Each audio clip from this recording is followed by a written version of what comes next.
Keep showing up.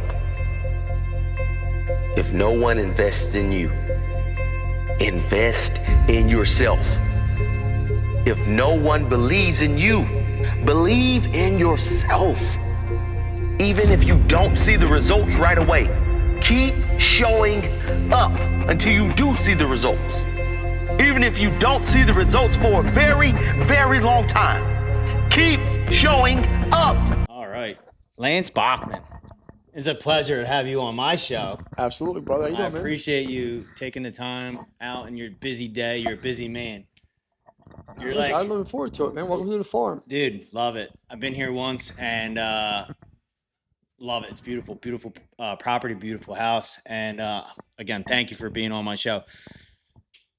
I look up to you because you're a hell of a businessman. I see you on social media.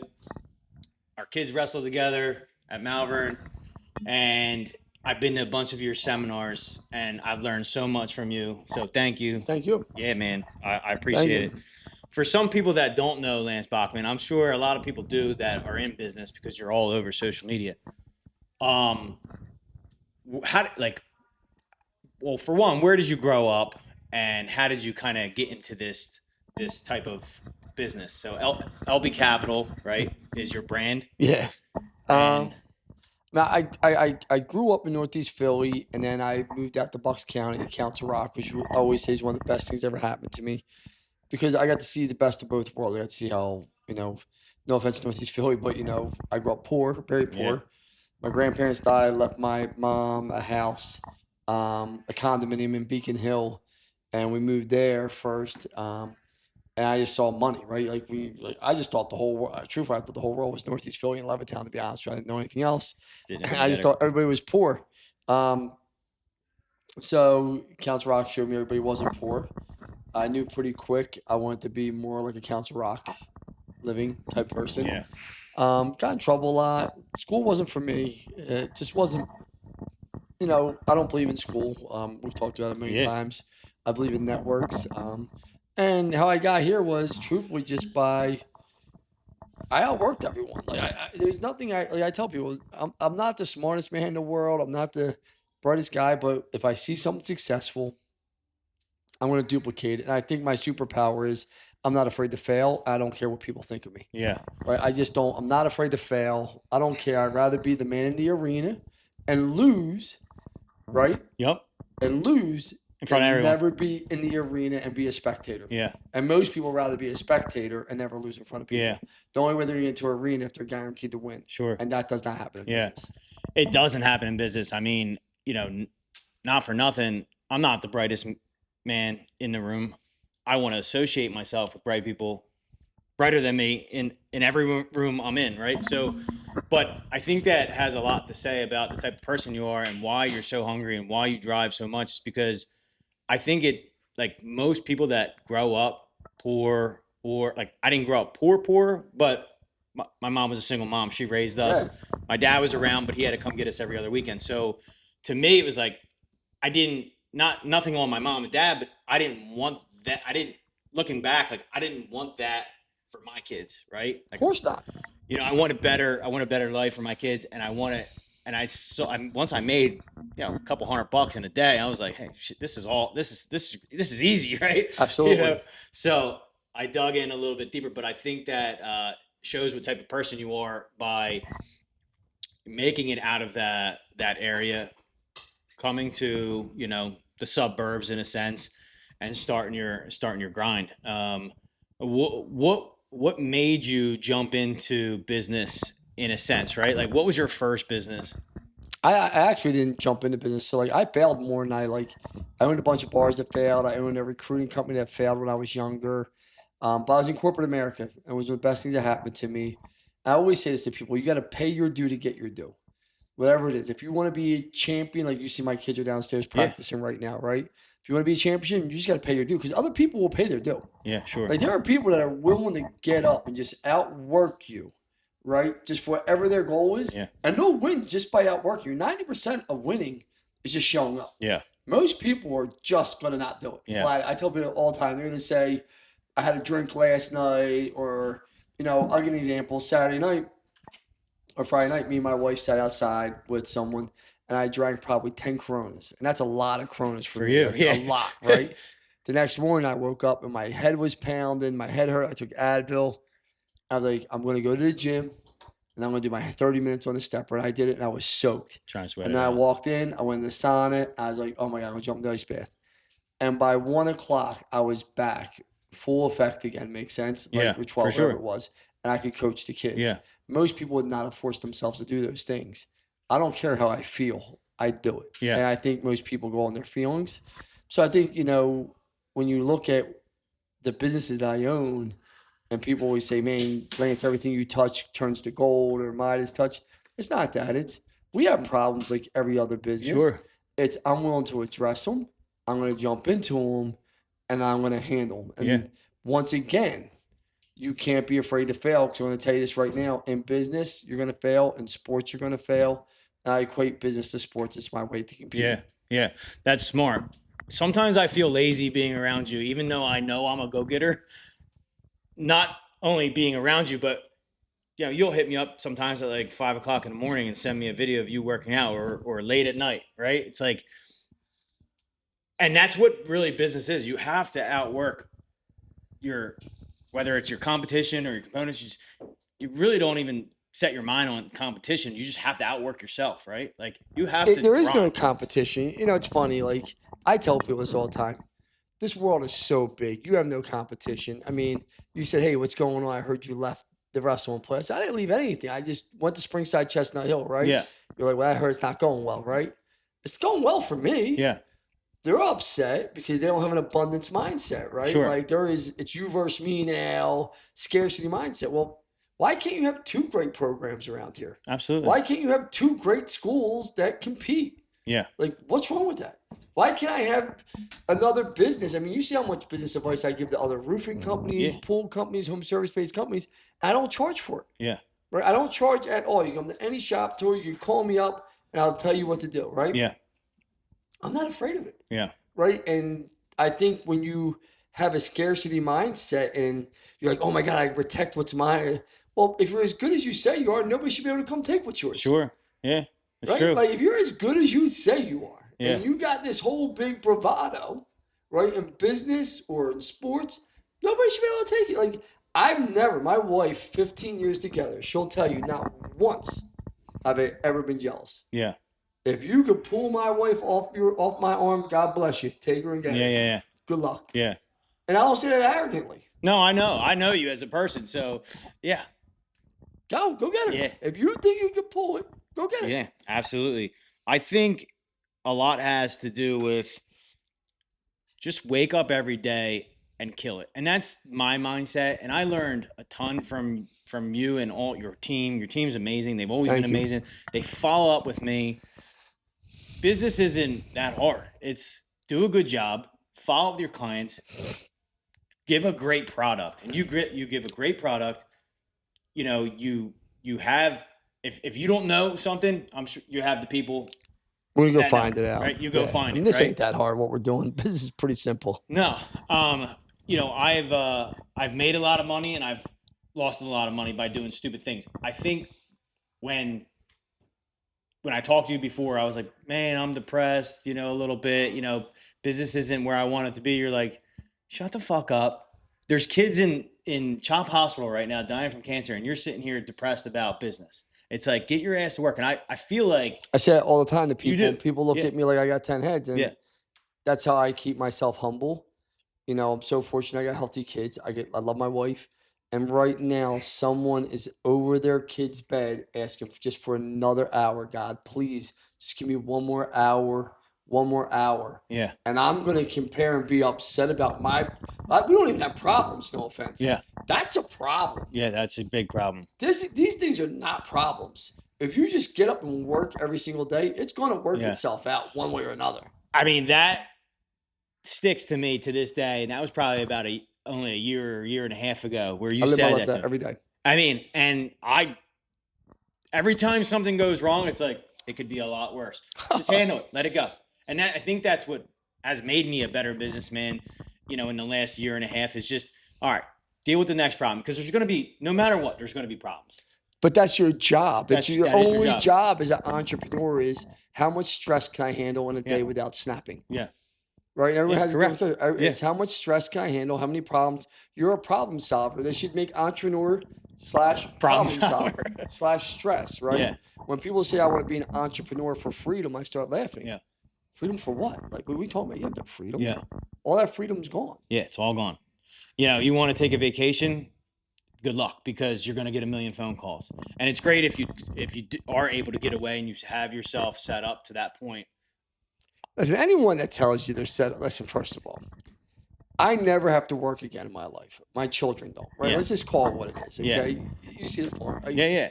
Like, it's bullshit. If you have a bunch of people that are working with you every single day on a mission, what makes you think you have the right to go away for 2-3 weeks and not answer the bell? Yeah. What makes you think you have that right? I mean, I don't really know. I mean, I don't take vacations. I go away on the weekends, but I'm still conducting business. My wife will tell you, no matter how, I was just at I left June 10th near the office pretty much. So like June 7th, June 10th. I walked back August 3rd or 4th, the very first day back. So that's about 7-8 weeks I was gone. Yeah. I worked 9 out of 10 days. You were down the beach? Down the beach. I was in Morocco. I was in Spain. I was in Kansas or Alabama. I was in a few places, but I work every single day, and my wife knows that's the expectation.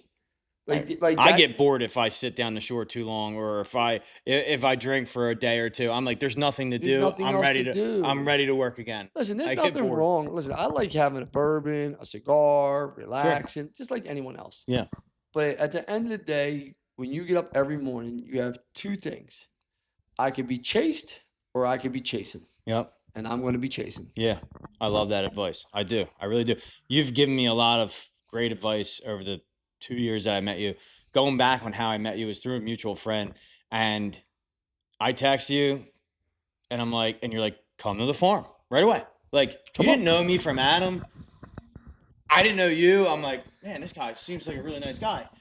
And, you know, we sat down, we had a talk. It was great knowledge. And then you were like, hey, come to the shop tours. And at first I thought like, you know, he's just trying to get some money out of me. But I'm like, he doesn't need my fucking money. He's a nice guy. He's genuinely telling me, come here, you will learn X, Y, and Z. And I did. I brought my mother. You guys got along great with Liz. We learned so much from those shop tours. We did the Wildwood one first, and then Marco Island was amazing. We had the best time. Brought Jackson. Yeah. He was hanging out. It's great for Your kids. boys. We make it It's a kid-friendly amazing. Yeah. conference. Yeah, that's important to me. But when you said to me on the phone, you were like, you called me, like, hey, you gonna come? I'm like, nah, I don't really have the time, work, business, yada yada yada. He's like, bring your wife, bring your son, just come. And I'm like, you know what? It'd be a good chance for us to just get away real quick.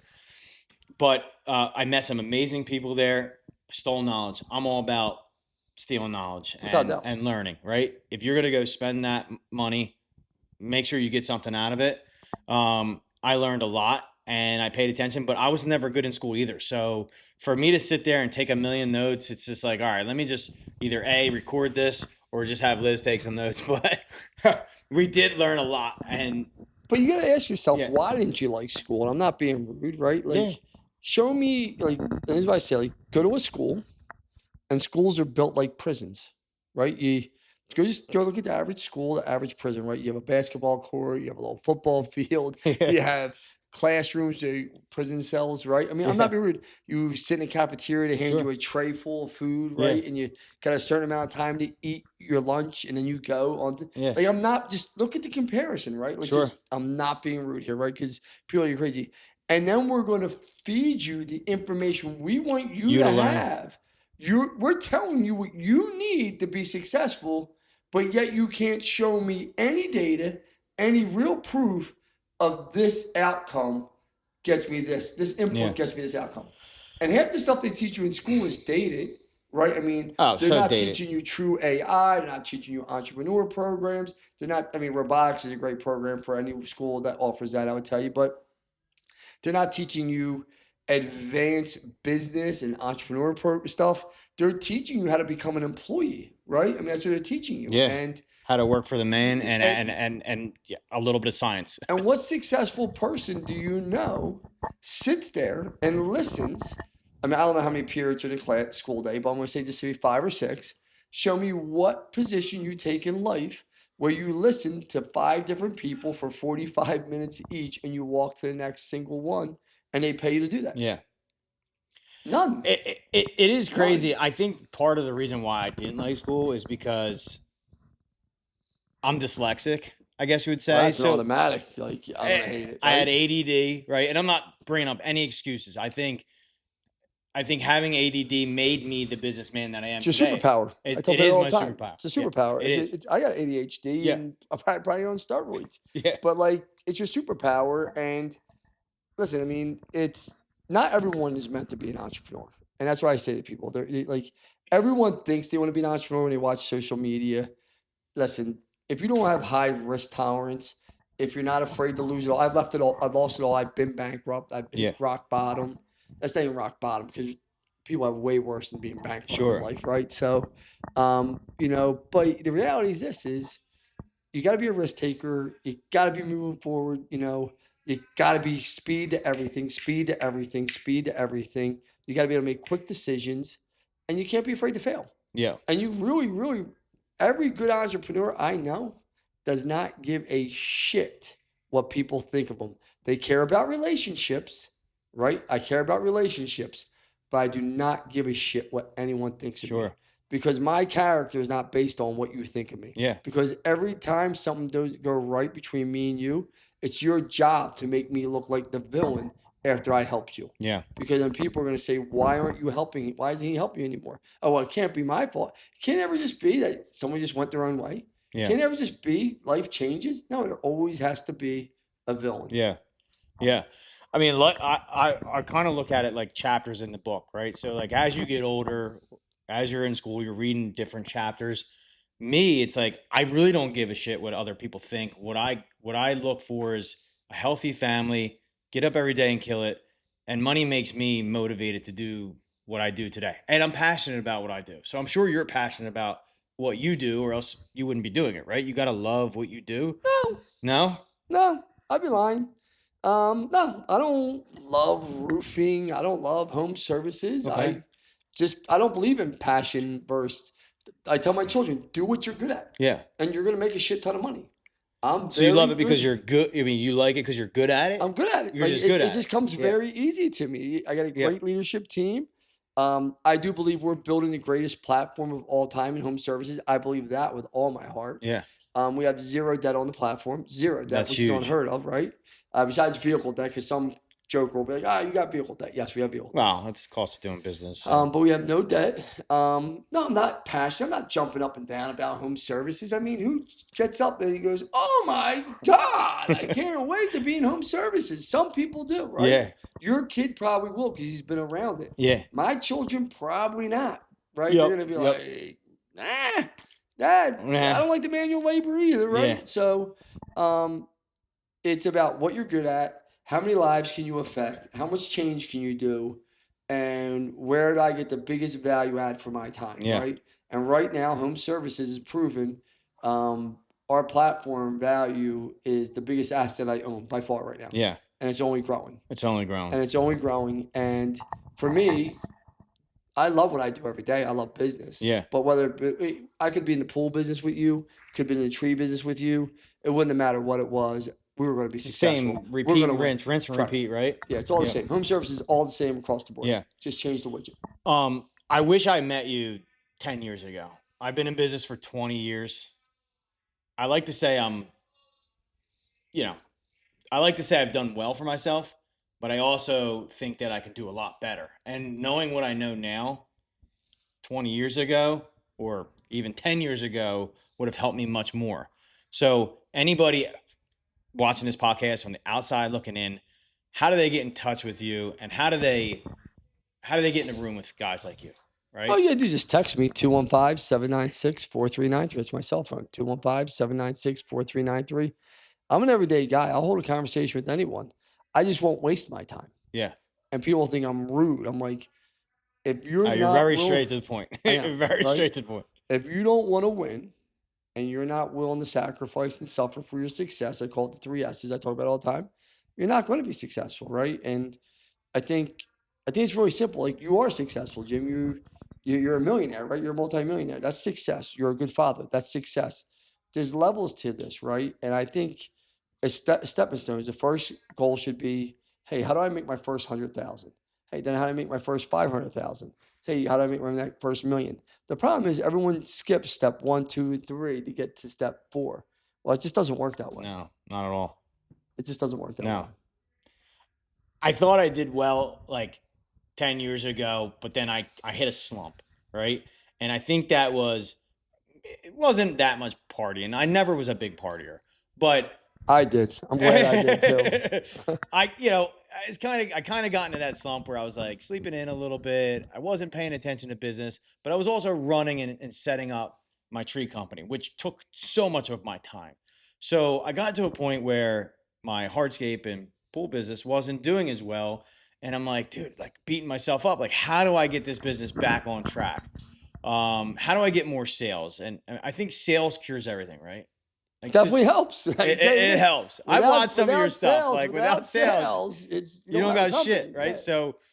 So another buddy of mine, mentor, told me, like, Jim, just sit down, take a day, sit down, and just call every single one of your. How many clients do you have in your database? I said, I don't know, maybe 5,000 at that point in time. Sit down and go from A to Z and just call every single one of them and say hello again. You probably haven't seen these people in years. I mean, I did that and I drummed up about $100,000 in 1 week. Like, the work is out there. You have to just commit yourself to doing that. It probably took me at least a week. I think I made a couple hundred calls a day. I didn't get through all of them. And I'm like, wow, this guy is fucking right. Like, just go out there and get it. They're your old clients. Introduce. Some people were like, we're not interested. Haven't heard from you in a while. Boom, click right away.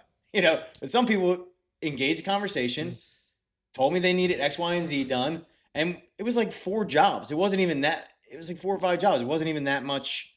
So a young lady asked me yesterday, and she said, Lance, she said, we're at my lake house. Mm-hmm. She's out back. She said, Lance, how did you get so much money? How'd you become rich?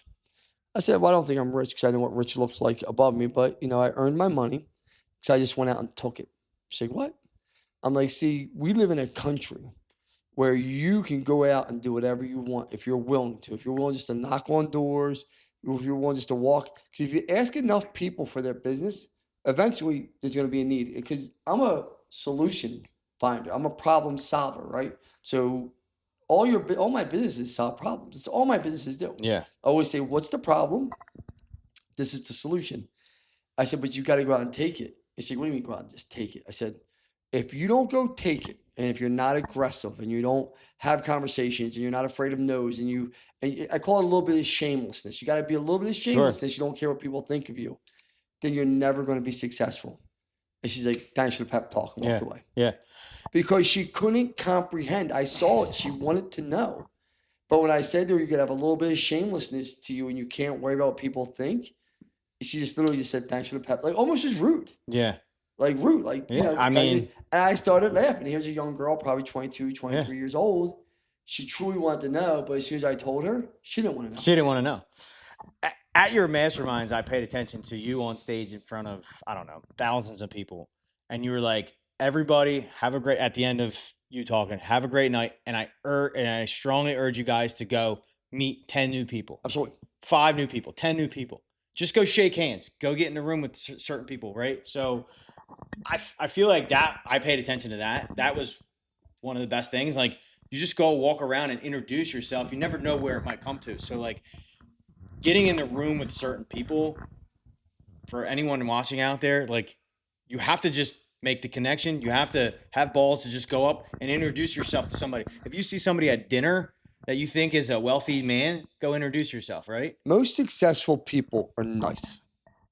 Sure. It's the unsuccessful people that have to prove themselves, and they have the big egos, and they're the loudmouths at the bar wearing their Rolex, and they got their bullshit Lambo, and they got debt out the wazoo, and they're trying to get. Listen, I used to be that guy 10 years ago. I was the biggest asshole around. Like, now, like, I was never an outgoing guy. I was always shy at networking events, which is probably my biggest weakness. But I always surrounded myself with, like, my sister Jolene, who's very outgoing, Yeah. Bill Rizell. She's My awesome. leadership Yeah. team will talk to anyone, which once you break the ice with me, as you know, I'm very talkative Yeah. but I'm never going to be the guy that walks up. For whatever reason, I always say to my I got two sons. They both got my split personality.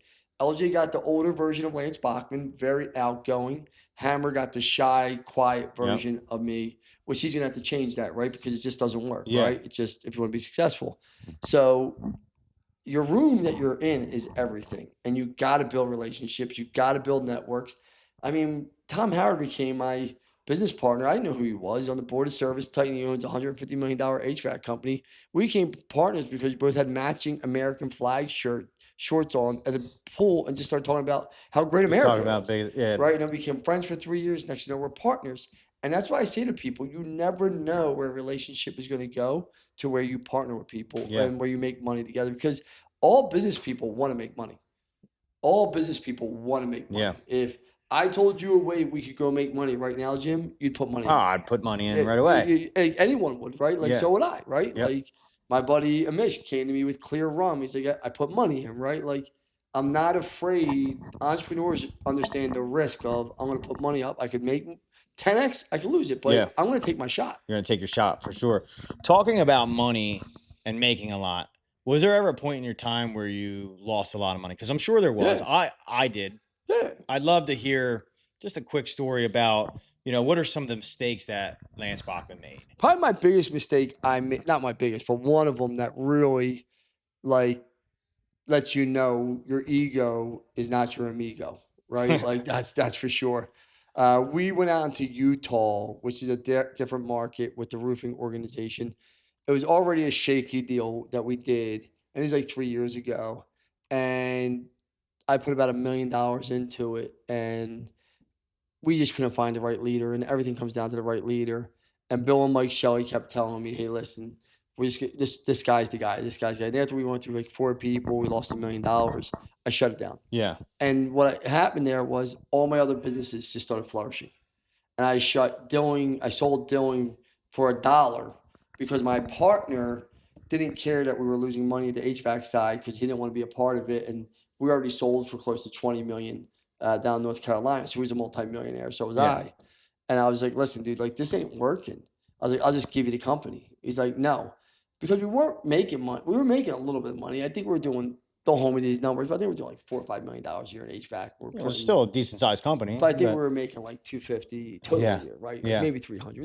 Not worth my time. Yeah. Like, I make that a month, right? In other businesses. Yeah. Like, that's not, like, I'm not being rude. Like, I'm not going to waste my time, right? So, because every business takes the same amount of time. I got to employ people, payroll, health benefits. So I want to maximize my time. Sure. Right. Sure. And he got mad. So that was another one. They were probably my two biggest. And I learned now, as soon as you see something ain't working and that person doesn't want to be there, believe their energy, not their words. But like I always say to people, watch people's actions and energies, never their words. I don't listen to what anyone tells me. I look at energy and actions. I never listen to the words of anyone. Smart man. Smart man. Yeah, it's tough to have to walk away from something like that, and especially lose $1 million. I didn't lose nearly that much, but at that point in time, I was like, "Hey, this is bad. Let's regroup. Let's restructure." And that's kind of what I did in order to get back on track. Yeah, and I feel like that made me a better man today too. It all does. You learn more from your failures than your wins. Like I don't think I've ever learned from one of my wins. Still, I don't know if I have, but I learned a lot from failing. But people are so afraid to fail, and I don't understand. You know, it was funny, man. Like, one of the guys was supposed to come with me to start a new organization, and he said, "What if no one goes with us?" I said, "What?" He goes, "What if no one goes?" He's like, "We don't know what's going to happen. We don't know how it's going to play out. Do they get kids into the school? All this what if shit." Yeah. And I knew right there and then, like, he kept telling me he wanted to be the head coach. He came to me, right? Yeah. But I knew this guy cannot be the head coach. Yeah. Because when you're in a storm, you got to have, like, it's going to be a storm to build anything. Yeah. You're going to be in the storm. Yeah. You got to have a steady hand. Like, I never think, what if we fail? Yeah. Swear to God, in anything. Never crosses my mind, what if we fail? Never. Nothing. Every time I coach my kids in a wrestling match, hand to God, I expect them to win. Yeah. Every time. ICWL Jackson, right? He's like, it's 0-0 going into the third period. I'm like, whoop his ass. Let's go. This like, is where you want to be. He's like, Dad, the kid beats me in practice. I said, if you work harder than him, you will win. What does he do? What I don't want any of my wrestlers to do or my son to do. He whips him in a headlock, which he could have easily been reversed and he could have been the one getting the takedown. Proud dad moment. I love that about him because he worked harder than the kid on the other side. And I tell him this all the time. He's like, what if I lose, Dad? I'm like, who gives a shit if you lose? I don't care. What you should say Go out is, there and give it 110%. You are going to lose. Yeah. That is a fact. Yeah. Like, I tell people all the time, like, you're going to die. You're going to die. At some point. No, you're going to die. Yeah. I tell my sons all the time, I'm not going to be here one day. I'm going to die. That's just a fact, right? I'm going to die. Yep. I've never met anyone that's been around for 500 years. Yep. No. I've never met anyone that hasn't failed in business. Every entrepreneur I know, when we're being honest, we're having a glass of wine or a bourbon, smoking a cigar, having dinner, everyone has a story or two or three stories to tell me their worst nightmares about how it failed, how it didn't work, how they had to fire their leader, how they had to fire their best friend, how someone stole from them. The same story. Yep. Every athlete I've ever seen, I've seen fail. And the best ones keep coming back. Yep. Yep. And so, like, for me, I look at it this way. Do what you say you're going to do. If I say I'm going to do something, I'm going to be here. You asked me to be here Monday for a podcast. You're here. I said I'll be here. Yeah. Or I wasn't going to cancel on you. Yeah. If I say I'm going to do it, I'm going to do it. And the problem is most people won't do it. They'll give you I give you my word. Yeah, I'm going to join this organization with you. I'm going to do this for you. I'm going to say, and then they get scared. And when those people do that to you, I'm just going to tell you this right now. They did you a favor. They did you a favor because it would be a nightmare because you can't build anything with someone with shaky knees. Yeah. 100%. You can't build because it gets too stormy. Yeah. Yeah. You talk a lot about family and how important it is through your journey. How, like, tell the people that are watching, like, how important it is for you to have a good family. And I know what you're going to say, I think, because you said it before. If you're going to partner out with me, I don't want to say, man. Yeah, you have to be a family. Listen, you got to be a family man. You got to be a family man. Listen, I mean, life's real simple, right? Like, I'm not saying I'm perfect. By no means am I a perfect man. I'm a sinner. I've made my mistakes more than anyone. But I do believe when you're making decisions for your children and your wife, which every decision I make is for my wife and my children, every decision I make. I feel the same way. Yeah. Like, there's no decision I make for Lance Bachmann. Yeah. There's none. It goes in business, it goes for all my partners come first, right? Yep. All my partners, then my leadership team, and then all of our family right there. Over here, it's my children and then my wife, right? And some people are like, well, your wife should come before your children. Absolutely not. Not in my household. My children are first. My wife is second. Doesn't mean I don't love my wife. It's just me. I would expect my wife to put my children above me, right? That's just sure. Me. So if you don't have a healthy family, how can you have a healthy business? Like, if this is such chaos, I hear these people like cheating on their wives or their wives are cheating on them and all this chaos and craziness. I'm like, well, God damn, your business life has to be chaotic then.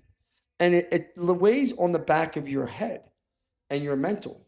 So I want a good, healthy family person. And I believe if you have that, it's going to affect your business the right way. Listen, you can always tell when I meet a guy and he's not in a good space. He's always drinking heavily. He's cheating on his wife. And the wife, same thing. I'm sure this goes for women too. Probably. I don't know many women, but I'm assuming it's the same. And, so for me, you've seen my business over the last 2 years grow. LB Capital's really only been about 2.5 years now, right? Yeah. It's amazing what you've done. We're going to do over $150 million. We're bringing new partners on. We're growing, no debt, because you're laser focused. So if I had to worry about my wife going out and shaking her ass to all hours of night and being a maniac, I mean, how can I do that? Yeah. Right? You couldn't. You wouldn't be focused on that. I wouldn't be focused. On business. If I had to worry about taking care of my children, I don't take care of my children. I coach my children. My wife takes care of my children. Same. Yep. Like people were like, oh man, you're a great dad. I'm like, man, I wonder sometimes, am I a great dad? Like, I love my children. I mean, I coach my children. I try to be there for my children.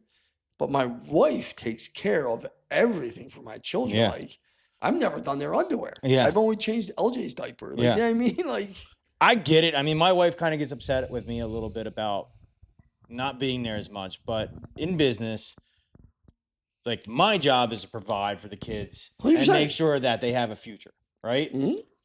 My parents being split up at a young age, it was hard for, my dad to leave work to come get us. And I see that today. Like he did everything he could to come. They were divorced and separated, and my mom moved to Jersey. So my dad every other weekend would drive from Norristown to New Jersey to get us, and we had to spend 2 hours in the car ride home on a Friday afternoon, miserable in traffic, right? And I hated going there, but I loved seeing him. Well, because it wasn't your home. Correct. Yep. It wasn't your home, and it's not. And all your friends are in New Jersey. Yeah, correct. She moved us over to media after she broke up with her boyfriend there, and it was the best thing probably she ever did for us. We were closer to my dad, but my dad really taught me, hey, you're closer now. When I was of age, got in a little bit of trouble, but he's like, you're coming to work. He's like, you're not doing anything but working. You want to get in trouble? You want to be an asshole? You're coming to work, and you're coming to work for free. Your dad sounds like a smart man. He's a very smart man, but he's still working with his hands every single day. But there's honor in that. There is honor in that. Yes. But I'm not being rude. Did you ever miss a meal? No. Okay. Yeah. That was your dad's job. Yeah. Like that's your dad's job. He did the best he could at what he knew how to do. Sure. You got to remember, my dad never put a fucking meal on my plate. Yeah. We went without meals. My mom tried to do the best she could. Like I have a very different opinion. Like my best friend is a union carpenter, foreman. Mm-hmm. I'm so proud of him. He put both his kids through great schools, pays for their college. He works every Saturday, every Sunday. He's an honorable man. Sure. He did the best he could with how we grew up. Yep. Like that's a good man. Like sometimes nothing wrong with that at all. Not everyone's growing up to do this. Yeah. Like not everyone's going to be Jim. Not everyone's going to be Lance Bachmann, and that's okay. Yep. But there is a lot of honor for someone that shows up every single day, provides for their family, treats their family good, and makes sure they have a protected environment and a healthy environment. Yeah. And that's just my opinion. Yeah. In one of your seminars, there's a bunch of young kids there, entrepreneurs, all that stuff. 100%.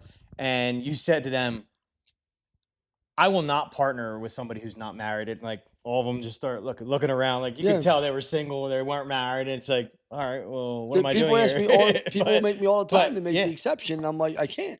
Yeah. Because I know you're going to be on Tinder and Bumblebee and all these things. Yeah. Because that's where I would be if I was single. Sure. Like, where would you be if you were single?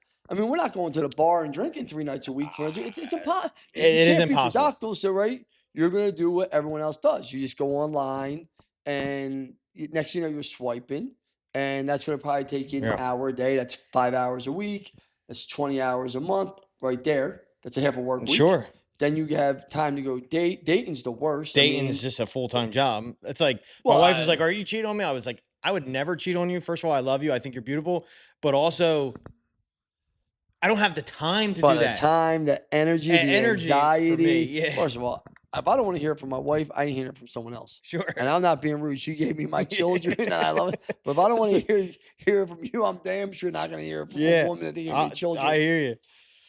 How would you say you personally define success? Like the determination in success changes over the years. How do you think you define success? There's only one thing that will define my success when I die. If I die, my children tell me my dad wasn't perfect, but he loved us and did everything for us. And my wife says he wasn't a perfect man, but he loved me and did the best he could. I'm good. I don't need anything else. That's very powerful there. I mean, that's amazing. I mean, I don't need any money. Doesn't mean anything really if you're on your deathbed. This is all rented. Yeah. Like this is all fake. Yep. It's all materialistic things. This farm was built in 17 something. This initial farm was built in 17. How many people lived here? What, we're in 2026? How many years is that? 240, 250? 250 years. How many people, families lived on this farm probably in 250 years? Let's just say 55, just say it's 50 years a pop. That's 5, right? Mm-hmm. Well, we know the average person that lived here for 50 years. So let's just say it's 10. That means 10 families at least lived here before me. They all thought they owned it. It was rented. The only thing you have that you truly own is your mind with your family. Yep. That's the only thing that's going to me on my deathbed. Yeah. So for me, the rest of it, like I was just at a guy's funeral, right? And it sounds terrible. He's 72 years old. It's 20 years older than me. That's it. 20 That's years. not, yeah, it's not a My lot. It 52 goes like flew that. like this, Yeah. right? And at the funeral, there was probably about 20 people there, maybe 25 max. And this who was there at this funeral. I want you to think about it. This guy served in the military. I'm not saying anything negative. This guy served in the military, so I'm not going to say it was one of my best friends growing up. It was me, my two brothers, our friend Chris Marisi, one of our best friends, Sal, 5 friends. Our wives, 2 of the wives. There's only 25 people. That's 7 people right there. Yeah. Some grandkids, about makes up another 10. His brothers and sisters. Of this man's friends, there might have been 6 there, if that, 5. That's wild. So I want you to think about that. And I just sat there and we got in the car. And I said to my brother Greg, I said to my buddy Chris, I said, this is why I truly don't care what anyone thinks, because you are truly on this journey alone. All these people will sit there and say they're your friends, but they're not your friends. You know. Now, I do believe if you work with people or work family like me and Dorzell for 25 years and some other people for a long time, they'll probably come to my funeral, right? Sure. But their life has to go on. They got to go tend their own garden. Yeah. The people that are going to miss you, your kids, listen, my wife going to move on if I die at 52 years of age. Of course, let's not be stupid. And I'd want her to. Yeah. You know what I mean? But my kids every Father's Day. So all I can tell you, if you're going to be an entrepreneur, you're going to have a business, make sure your family's right. Make sure you know what you're listening to and focus on the right things, because there are only 2 things that matter to me when I die. Yeah, I think success for me too is not dying alone. Like, you know, I would want, and that's why I think I have so many damn kids. I have 7 kids, but like, it's just like, you know, like I only had a brother and sister growing up and 2 stepbrothers that I didn't really see or talk to that much. But like, for me, it's like, I love the fact that I have a 20-year-old and a 3-year-old, because they're going to be there for each other. I would want them to be, and I want them to be there for me when I go. I hate to tell you this, no matter what, you're dying alone. No matter who's around you. Yeah. I buried my brothers, my mother. I've seen them die all there. I've seen it. Yep. No one else died. Yeah. Well, It's that's true. And they're around, but no one can save you. No. Like, so it's really like, I have a different opinion. Like, I'm going to die alone. I don't want to be a burden to anyone. Yeah. Like, I'll be happy if I'm walking out of the driveway and I just get clipped. Yeah. Give me the 70, 75 years of age. Let me get clipped walking out of the driveway or just drop of a heart attack. I'll be the happiest guy alive. Yeah, had a good life. Yeah. Give us 5 minutes, guys. Yeah, I'll be the happiest guy alive. I mean, I don't know. I just have a difference of opinion. Like, that, the only thing that scares me about death is not seeing my family again. Before you go. Yeah. Outside of that, the rest is gravy. Yeah. So for a young person who wants to start a business today, what is the best way to successfully grow a company and scale it? Well, if I was a young guy and I was starting out today, I'd say, okay, what are some of the biggest problems I see out there in everyday life and I can give the solution to? No offense to this kid doing your work here right now. Noah, I mean, he's the best. Noah, right? How old are you, Noah, if you don't mind me asking? Okay, so Noah saw a problem in your business and he trained himself how to do a solution. No offense. He's doing it on a laptop that costs probably $500, yes? 3,000. I just bought it. All right, so it's a Mac. We needed It's to a Mac. upgrade it. Yeah. Okay, so it's a $3,000 laptop, but I'm assuming you upgraded that, right? Yeah. And you went and bought cameras here. That's all looks like about somewhere between $4,000 and $6,000 all in. Probably about right. That's like 3,500 just the one camera. Okay, so let's say 7. But the cost of this is really nothing. Him is the solution. He's fixing your problem. This is going to help you build your brand, bring you more customers, bring up credibility. So like he went and said, okay, I see a problem, and now he has a solution and he's doing a business of it. If I'm a young entrepreneur and I was going to build a business, some of the biggest things I see out there right now, AI automation. These guys should be learning AI automation. Our old asses can't figure it out. We don't know how to do it, but we know we need it and we want it done, right? True marketing, social media marketing to get results, right? That'd be another one. Anything in home services, I'd be doing, right? Anything with communication, I'd be doing. And I would say, okay, these are the biggest problems I see. And I would start small, right? You know, your first year as an entrepreneur, you shouldn't be like, oh my God, I'm gonna make $1 million. Your first year as an entrepreneur, I mean, I made $6,800 my first year as an entrepreneur. That was it. Not 6,800 much. bucks. Yeah, Like, not I much didn't at make all. much at all. So like, you got to look at it and have realistic expectations. You know, it's funny. I just had this conversation with someone, and you know, they were talking about buying my whole platform, and they're going back and forth on price on everything with me and investment and this and that. I said, you're undervaluating. I said, I know what we're building and where we're going. Yeah. And he's like, what? I'm like, listen, if you would have got me 10 years ago with that number, even probably 8 years ago, I'd be jumping up and down. I was like, but nah. Yeah. Because I understand the problem that I'm fixing, right? My solution is you can't grow your company, you hit a ceiling for whatever reason it might be. We come in and we give you the solution to scale and grow and have enterprise value. That was like, that's how LB Capital started. People are like, what are you gonna do? I was like, I'm gonna help small companies scale and grow their Yeah. companies its own. Yeah. Like that was my solution. Oh, yeah. You can't figure this out. I've done it multiple Yeah. times. That was my solution. Yeah. I mean, after we sat down and talked the first time here at your farm, you're like, so what do you want to do? And I'm like, well, it's my baby. You're sitting here talking to somebody who builds, grows, and dumps companies. What the fuck what are you doing here? And I'm like, I kind of felt stupid in a sense, but like, you're right. You're gonna take a company, you're gonna scale it, you're gonna grow it, you're gonna dump it, right? I'm not You're gonna make dump money. it. It's we're building a roofing platform now, so I'm not gonna dump it. But our coaching group, that's what we do. Yeah, We the show you coaching how to group.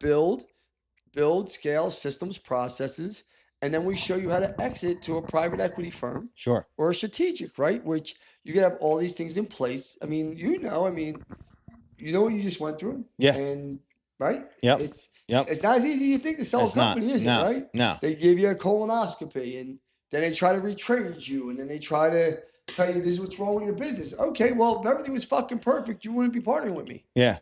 Yeah. I mean, that's true. It's very true. You've helped me a lot over the years just with this certain advice. I thank you for that. Let's get into just a little bit. I know you're a busy man. You probably don't have much time. You had some people walk up, but for kids out there, when I say kids, people that are a little bit younger than me, starting out businesses, looking forward to growing and scaling a business, but don't know much about PE. So even on the way up here, some of the questions I was talking to Noah about was PE, and he's like, well, what's PE? And I'm like, private equity, right? So you know much more than I do with private equity.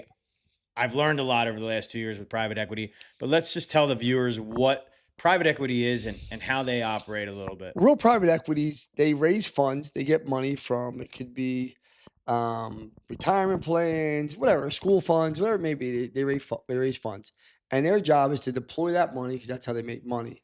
Their promise to the investors is to bring back better returns than what the market would do, right? So if the S&P generally brings back 8, 10, 12% a year, these guys are going to bring back 15, 18%. People are like, well, why can't I go make that money? And what happens after they hit certain thresholds, the PE firms get more money, right? But they get a management fee to manage the companies. So, I mean, listen, a good private equity firm will be a good partner. They'll help you squeeze margin. They'll help you grow and scale. A shitty one will suck the money out and do nothing for you and run the business into the ground. I'm fortunate the majority of ones I've dealt with have been very good and have been very good partners. You know, so I'm very fortunate. Are there some shitty ones out there? Yeah. I mean, the one thing I'll tell you is never sell to a search fund. That's where somebody comes and they put you under LOI and they go try and raise the money through a live oak bank or they put the old proverbial hat around church and get their family members to put in and then they go to the bank. So, but search fund people are normally terrible human beings. Yeah. And I would never sell to a search fund person, no matter what they said. So if, you know, these kids or these people out there that own businesses want a little bit more information, how do they get in touch with? Do they talk to your team? Do you sit down with them? Yeah, download our private equity playbook. Go to lbcap.com and download it and just fill out a form. Somebody will reach out and talk to you. But if you're a young kid, no private equity firm's investing in you. No. It's not going to happen. You got to build up your EBITDA. You got to build up your EBITDA. You got to build your business, have systems, processes in place. Yeah. Yep. You guys do the right things. I mean, these guys aren't stupid. That's all they do is deploy capital. Sure. So get with Lance first if you're looking at scaling your company. He'll give you the systems, the playbook. He's helped me a lot. I'm not quite ready to get to that point yet, right? I kind of want to build a little bit more before I get to a certain There's point where nothing wrong with myself. that. Like building a company and making money. There's nothing wrong with that at No. all. No. You know, it's a little bit of a legacy, but even if I did sell at this point, like, what am I going to do with myself? I can continue to run that company and work for a private equity company. But to me, I'm only 37 or 38. I'll be 39 at the end of this month. And I feel like I'm in my second or third inning. Like there's a lot more to me that. Yeah, it's easier. It's easier. It's a lot easier to start running bases when you got some cheddar in the bank, some serious cheddar. Yeah. It just is, right? Like you Yeah. always find the next, like, digital marketing, then it was IT, then it was HVAC, now it's roofing, it was painting. Like, I mean, like for me, the widget doesn't matter. Yeah. We're gonna win. Yeah. Do you feel like after you did your first one, it was a lot easier to Yes. then? The hardest thing to do- it does take money to make money, right? Like, It's not that. Listen, I always tell people the first hardest thing to do is make $100 grand. Then it's hard to make 250. Then it's hard to make $500,000. Then once you make $1 million, then it's hard to make $5 million. But once you pass $5 million, the dominoes just start falling. It's just- Falling in. Listen, I couldn't get into a room with anyone before. Now I can get into a room with anyone. Anyone. I used to have to beg for opportunities. Now you see, Jim, opportunities come my way, Just come your way. left and right. Yeah. I don't have an M&A team. Everyone comes to me. Like I vet the deals. Yep. Like it's on my terms. Yep. You know, people try to negotiate, and I just start laughing. I'm like, see you later, bye. Yeah. My CFO I hired, and I told you a little bit about him, but I hired a guy, $250 an hour. Cutting that bill sucks at the end of the month, but he's helped me a lot. And he said, you know what, Jim? You want to grow this pool company? You be the fucking private equity company. You go around and buy up some of these smaller guys 100%. that are one-man band trucks. You start selling retail. You start doing all this, and then you build that EBITDA up to a certain point where it is going to be worth, 9+X to a private equity company. And I'm like, you know what? That is a really good idea. So that's kind of my goal, I think, in the next few years 100%. is buy up some of these smaller. I wouldn't buy him. I'd partner. Partner I with would him? change stock. I'd give him stock. Give them stock equity. And in the you're company. his stock, and you'll have a job, and Yep. you'll get paid on the upside. Yep. There's no way. The problem buying small companies is once you hand someone money that's never had money, the majority of people go bananas. They just Yeah, they don't want to that's work. true. That The is reason true. why they're not successful is because they're not working. That's why Yeah. they're small still. Are you talking about phantom equity? Give them a little bit of phantom equity, right? When a guy says to me, "All the world's my problems, everyone's against me," no, you're the fucking problem. Yeah. You aren't working. You aren't doing what you're supposed to do. It's so easy to go build $1 million a year business like that. Yeah. That you could do walking blind. Listen, Yeah. true story. When I started my coaching group, as you know, we charge $100,000 for it, right? Yep. We had it sold out. We said we were going to take 10 members. We Yeah, had yeah. it sold out the first weekend. Yeah. Done, closed. Done. That's huge. It's $1 million a year business. Yeah. Most people can't do that if I gave them 5 years. In the first, how many months? I It mean, was sold out in 3 days. that's crazy. From starting a business, sold out in 3 days. That's 3 amazing. days. It was 10. We did That's it right here in this conference room, right here. Yes or no, Neary? We did. We saw the whiteboard downstairs. I remember. But people don't understand. And so for me, I don't want to hear it, right? Yeah. If someone tells me it takes a month to get something done, I want it done in 2 days. Yeah. I don't want to Yeah. hear it. Yeah. I agree. It's sometimes though, like as a business owner, it's sometimes hard, not hard for me, but it's sometimes hard to tell people like, go get this fucking done. Please. Why? Go get it done. Why? It's because some people don't listen. So They can but you leave. got to get them out. You got to get them out. Why? So I've been, since the last time that, I think it was since Marco Island, I've let go of 3 people. So this is the thing. You didn't let them go. They let themselves, They let themselves go. Yeah. Right? Last But I week. reevaluated just based off what I learned. It's a cancer the longer they stay around. No, it's not even a cancer. The standard you accept from anyone becomes the standard for everyone. Right? Mm-hmm. So literally, I give you an example. We had a social media person kept posting on one story, not on the other, this and that. I fired on Friday. Yeah. I didn't blink. Yeah. Didn't lose an ounce of sleep. If I asked you about the same thing 3 times, Yeah, you 3 shouldn't have days in to. a row, now I know you just don't care. It's not I don't know thing. Yeah. It's I don't care Care. thing. Yeah. And if you don't care, why should I care? Yeah. You can tell me you care. And know what she said to the person that terminated her? I spent my 2 weeks anyway. Yeah. No, you didn't.